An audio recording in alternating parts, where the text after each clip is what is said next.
안녕하세요. 매일 성경으로 말씀을 만나는 시간, 주변부 묵상의 북악하늘교회 임명진 목사입니다. 설 명절 연휴를 앞둔 금요일이지요. 분주하고 들뜬 마음이 드는 그런 시기이기도 합니다. 하지만 착잡한 마음을 가져야 하는 인물도 있는 것 같습니다. 오늘 본문에 나오는 인물이 그러한데요. 마태복음 1장 18절부터 25절까지 내용입니다.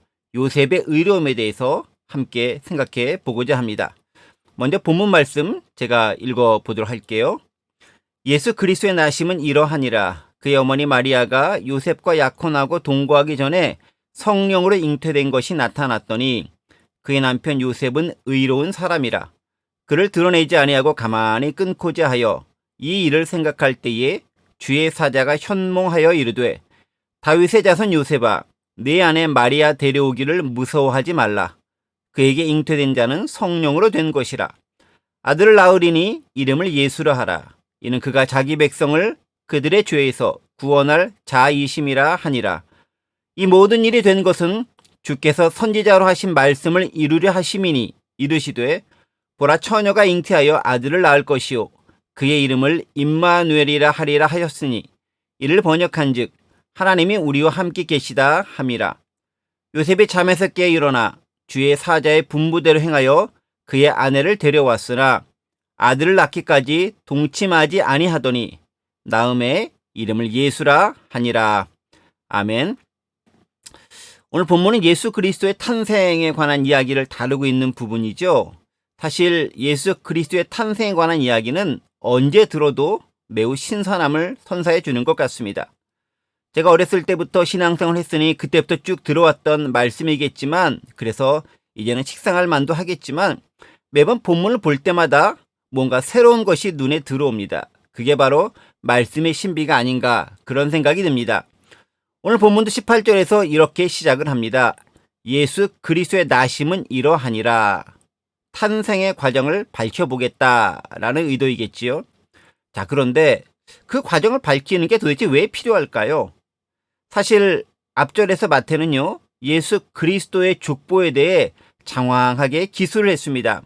14대, 14대, 14대 이렇게 세대로 끊어서 아브라함부터 예수님까지의 라인을 잘 묘사했습니다. 족장부터 왕정시대까지 그리고 왕정시대부터 바벨론 포로까지 그리고 바벨론 포로기 이후의 시대별로 중요 인물들을 중심으로 그 족보를 언급했습니다. 그리고 이제 마침내 예수 그리스도에게까지 그 정점에 다다랐습니다. 유대인들이 그렇게 중요하게 여기는 정통 유대인에 대한 문제를 족보를 통해서 해결한 셈이죠. 자, 그런데요. 그게 끝이 아닌 것 같습니다. 이젠 예수님의 신성에 대한 문제가 남아 있습니다. 인적으로 볼 때, 즉 인성으로 볼 때 예수님은 정통 유대인 출신이 맞습니다. 그렇다면 신성은 어떤가? 하나님의 아들이 맞는가에 대한 문제가 남아있던 것이죠. 구원자라고 한다면 메시아라면 하나님이어야 한다는 것이죠. 자, 그렇다면 그 하나님의 아들이심을 도대체 어떻게 기술해야 하는가에 대한 문제가 남습니다. 바로 동정녀 탄생이죠. 정혼했지만 남자와 관계를 갖지 않은 여인 마리아가 성령으로 잉태했다라는 그런 기술입니다. 사실 근본적으로 죄 많고 허물 많은 인간이 자신의 문제 해결도 제대로 온전히 할 수 없을 텐데 어찌 인간 전체의 죄 문제를 구원할 수 있겠습니까? 불가능하지요. 그래서 인간 예수가 아닌 하나님의 아들로서의 구원자, 메시아 예수가 필요한 겁니다. 그리고 인간의 몸을 빌어 태어났지만 죄된 본성이 근본적으로 없는 하나님, 즉 성령으로 말미암는 잉태가 되어야 한다는 점이죠. 하지만요, 좀 생각해보죠. 말이 성령으로 말미암는 잉태지 인간적인 입장에서 생각해볼 때 도저히 납득할 수 없는 그런 사안 아니겠습니까? 특히 마리아와 정혼한 남편 요셉의 관점에서 보면 어떻습니까? 통탄할 일이죠. 당시 결혼은 보통 20살이 되기 전에 이루어졌던 것으로 생각됩니다. 마리아와 요셉도 채 20살이 되지 않은 그런 나이였을 겁니다. 오늘 우리의 말로 따지면 청소년기쯤 되는 그런 나이겠죠. 그리 많지 않은 나이에 세상 풍파도 그렇게 겪지 않았을 그런 나이에 요셉은 청천벽력과 같은 소리를 듣습니다.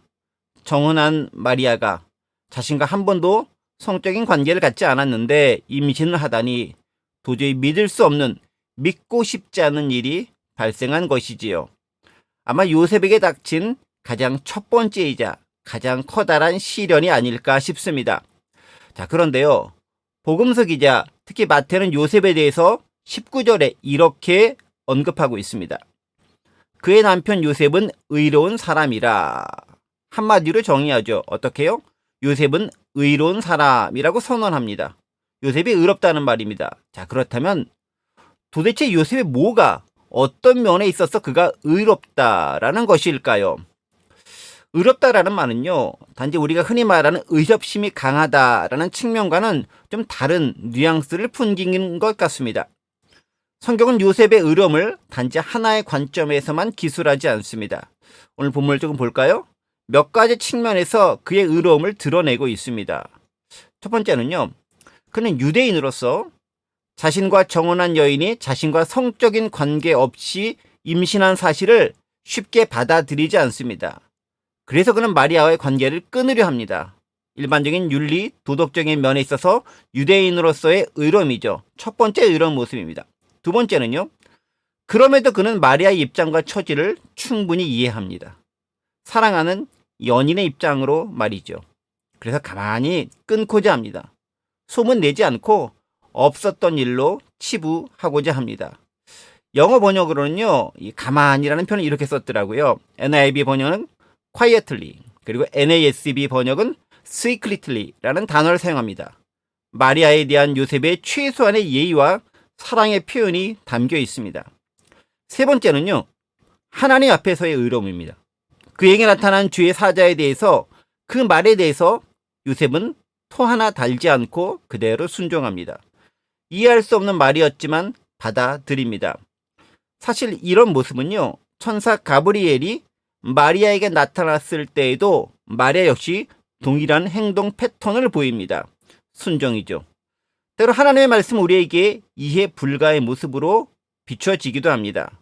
그때 순종할 수 있는 것, 그게 믿음이 아닐까요? 또 그게 의로움의 또 다른 측면이 아닐까요? 그리고 마지막으로요, 약속의 신실함이란 측면에서의 의로움입니다. 마리아를 데려온 후에도 요셉은 그녀와 동침하지 않습니다. 임의로 무언가 조치를 취해야 할 수 있었음에도 그렇게 하지 않는다라는 것이죠.